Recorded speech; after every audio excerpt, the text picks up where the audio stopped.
اعوذ باللہ السمیع العلیم من الشیطان الرجیم بسم اللہ الرحمن الرحیم وبہ نستعین انہ خیر ناصر ومعین وصلی اللہ علی سیدنا محمد وآلہ الطیبین الطاہرین اللہم صل علی محمد وآل محمد۔ عزیزان گرامی، سامعین محترم، السلام علیکم ورحمۃ اللہ وبرکاتہ۔ سن 2022 میں شرح و ترجمہ دعائے ابو حمزہ سمالی کے چوتھے لیکچر کے ساتھ آپ کی خدمت میں حاضر ہیں۔ عزیزان گرامی، جیسے جیسے ہم دعا کے مختلف مراحل میں آگے بڑھتے رہے تو اچانک ایک مرحلہ آیا جس میں امام علیہ السلام پروردگار متعال سے گفتگو فرماتے ہوئے کہتے ہیں کہ اے معبود، اے میرے رب، اگر تو نے مجھے اپنے در سے دھتکار دیا، اگر تو نے مجھے سختی سے اپنے در سے دور کر دیا، تو تب بھی میں تیرا در چھوڑ کر کہیں نہیں جاؤں گا۔ اور اس بات پر امام نے پروردگار متعال کی عزت کی قسم کھائی، فرمایا تیری عزت کی قسم کہ میں تیرا در چھوڑ کر کہیں نہیں جاؤں گا۔ اور پھر فرماتے ہیں کہ نہ تو یہ کہ میں صرف کہیں نہیں جاؤں گا اور تیرے در پر بیٹھا رہوں گا اور اپنی پوری طاقت سے تیرے دروازے کو تھامے رہوں گا، بلکہ میں تیری مدح و ثنا و حمد و ستائش بیان کرتا رہوں گا۔ ہم بھی اہل بیت عصمت و طہارت کے پیروی میں پروردگار متعال کے بارگاہ میں عرض کرتے کہ اے پروردگار، اگر تو نے ہمیں اپنے در سے دھتکار دیا تب بھی ہم تیرا در چھوڑ کر کہیں نہیں جائیں گے۔ اور اسی طرح اہل بیت علیہم السلام کے خالص اور توحید سے بھرپور کلام کو، جس میں انہیں ہمیں سکھایا ہے کہ ہم تجھ سے کیسے بات کریں، کیسے استغفار کریں، تو ہم بھی ان کلمات کو، ان جملات کو، ان دعاؤں کو تیرے بارگاہ میں پیش کرتے رہیں گے۔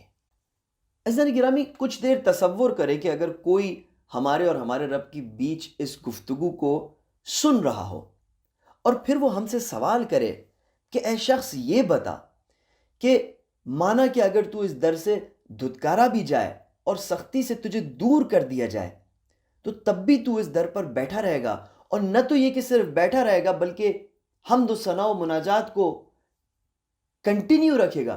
لیکن سوال میرا یہ ہے کہ آخر ایسی کون سی بات ہے کہ جس کی وجہ سے تو ہرگز پروردگار متعال کے در کو چھوڑ کر جانے کے لیے تیار نہیں ہے؟ آخر وہ کیا وجہ ہے کہ اگر تیرا مولا تجھ سے ایسا سلوک بھی کرے تو تب بھی تو حاضر نہیں ہے کہ یہ در چھوڑ کر کسی اور در پر جائے؟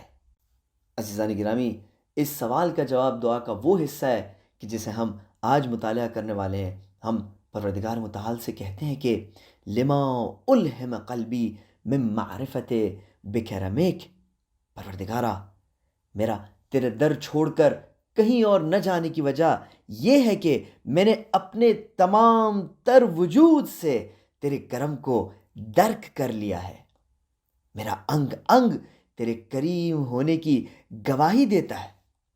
عزیزان گرامی، جملہ بہت سادہ ہے، لما الہم قلبی من معرفت بکرمک، لیکن یہاں پر میں آپ کی خدمت میں ایک مثال پیش کرنا چاہوں گا۔ دیکھیں، دنیا کا بہترین باورچی، دنیا کا بہترین کھانا پکانے والا ایک کھانے کو بہترین ذائقے کے ساتھ تیار کر کے آپ کے سامنے رکھ سکتا ہے، لیکن اس کو کھانے کی زحمت اور اس کو چکھنے کی زحمت اور اس کے ذائقے کو اپنے زبان سے احساس کر کے اپنے تجربے میں تبدیل کرنے کی زحمت وہ ہماری ہوگی۔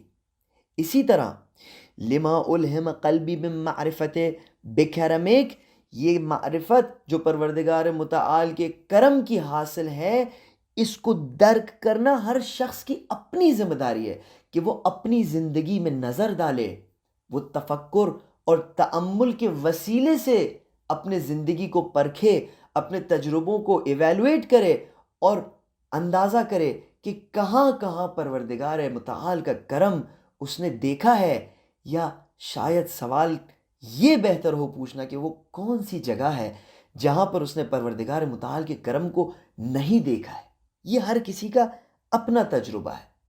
جس طرح مثال میں آپ کی خدمت میں عرض کیا کہ کھانا کوئی آپ کو سپون فیڈ کر سکتا ہے، لیکن کھانے کے ذائقے کے تجربے کو کوئی آپ کو نہیں سپون فیڈ کر سکتا۔ اسی طرح سے پروردگار متعال سے کنیکشن برقرار کرنے میں وہ مراحل آتے ہیں کہ جس کے بارے میں کوئی آپ کو نہیں بتا سکتا، مگر یہ کہ آپ خود زحمت کریں اور اس کو درک کرنے کی کوشش کریں اور اس میں تفکر تأمل سے کام لیں۔ اور اسی لیے پروردگار متعال قرآن مجید میں بار بار فرماتا ہے کہ تفکر اور تدبر اور تأمل سے کام لو، میری مختلف نعمتوں میں تفکر کرو، آسمان اور زمین کی خلقت میں تفکر کرو، اپنی زندگی میں تفکر کرو، اپنے وجود میں تفکر کرو، اور دیکھو کہ وہ کون سی جگہ ہے کہ جہاں پر میرا کرم، میری رحمت، میری مہربانی تمہارے شامل حال نہیں ہوئی ہے۔ تو بس پہلی دلیل دھتکارے جانے کے بعد پروردگار متعال کے در کو چھوڑ کر نہ جانے کی یہ ہے کہ لما الہم قلبی من معرفت بکرمک، پروردگارہ میں نے انگ انگ سے تیرے کرم کو درک کر لیا ہے، لہٰذا میں تیرا در چھوڑ کر کہیں نہیں جا سکتا۔ اب آئیے دوسری دلیل کو پروردگار متعال کے بارگاہ میں پیش کرتے ہیں، اور کتنی خوبصورتی سے ایک سوالیہ انداز میں مولا زین العابدین علیہ السلام نے اس دلیل کو بیان فرمایا ہے کہ اِلَى مَن يَذْهَبُ الْعَبْدُ إِلَّا إِلَى مَوْلَاهُ، بھلا ایک عبد کے پاس، ایک غلام کے پاس اس کے آقا کے سوا اور کون ہے کہ جس کے حضور وہ جائے، کہ جس کی پناہ وہ حاصل کرے؟ جس غلام پر اس کے آقا نے اپنا دروازہ بند کر دیا تو اب اسے کون ہے جو پناہ دے؟ تو سب سے بڑا مولا ہے، تو سب آقاؤں کا آقا ہے، سب کے سب تیرے غلام ہیں پروردگار۔ اب اگر تیرے در سے میں دھتکارا گیا تو کون ہے جو مجھے اپنی پناہ میں لے؟ تیرے در کے سوا اور دوسرا در ہے ہی کون سا کہ جس پر میں جاؤں؟ اور اگر فرض بھی کر لوں کہ اس در کے سوا کوئی اور در ہے اور میں وہاں پر جاؤں تو مجھے یہی کہیں گے کہ اے شخص، تجھے خدا نے دھتکار دیا۔ ارے جسے ساری کائنات دھتکار دے تو اسے خدا کی پناہ حاصل ہوتی ہے، اسے خدا اپنی پناہ میں لیتا ہے۔ تو کیسا بد نصیب ہے کہ تجھے خدا نے ہی دھتکار دیا؟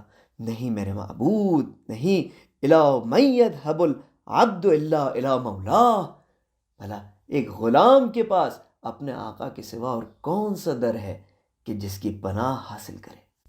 اس کے بعد فرماتے ہیں کہ وَإِلَى مَن يَلْتَجِئُ الْمَخْلُوقُ إِلَّا إِلَى خَالِقِهِ، پروردگارہ ایک مخلوق اپنے خالق کو چھوڑ کر اور کس کے پاس جائے؟ کون ہے جو خالق کی طرح، کون ہے جو اس مخلوق کے بنانے والے کی طرح اس کی ضرورتوں کو سمجھ سکے، اسے درک کر سکے، اسے اپنی پناہ میں لے سکے؟ پروردگارہ سب ہی تو میری طرح تیری مخلوق ہیں، سب تیرے بندے ہیں۔ کون ہے جو تجھ سے زیادہ تیری مخلوق سے محبت کرتا ہو؟ کون ہے جو تجھ سے زیادہ مجھے نواز سکے؟ عزیزان گرامی، اپنے دلوں کو تیار کریں، اپنی آنکھوں کو اشک بہانے کے لیے تیار کریں، کیونکہ دعا کا اگلا مرحلہ وہ ہے کہ جس پہ بہت کم آج کل کی دنیا میں توجہ ہوتی ہے، اور وہ قیامت کا مرحلہ ہے۔ یعنی امام علیہ السلام قیامت کے مسائل اور مشکلات کے بارے میں اللہ سبحانہ و تعالیٰ سے گفتگو فرماتے ہیں۔ کتنے خوش نصیب ہیں ہم کہ پروردگار متعال کے بہترین مہینے میں ان الفاظ سے کہ جس سے اہل بیت علیہ السلام پروردگار متعال سے گفتگو فرماتے تھے، ہمیں توفیق ملی ہے کہ ہم پروردگار متعال سے گفتگو کریں۔ انشاءاللہ اس توفیق کو اپنے ہاتھ سے ہرگز نہ جانے دیں۔ اسی کے ساتھ شرح و ترجمہ دعائے ابو حمزہ السمالی کا چوتھا حصہ اختتام پذیر ہوا چاہتا ہے۔ سبحان ربک رب العزت عما یصفون وسلام علی المرسلین والحمد للہ رب العالمین، والسلام علیکم ورحمۃ اللہ وبرکاتہ۔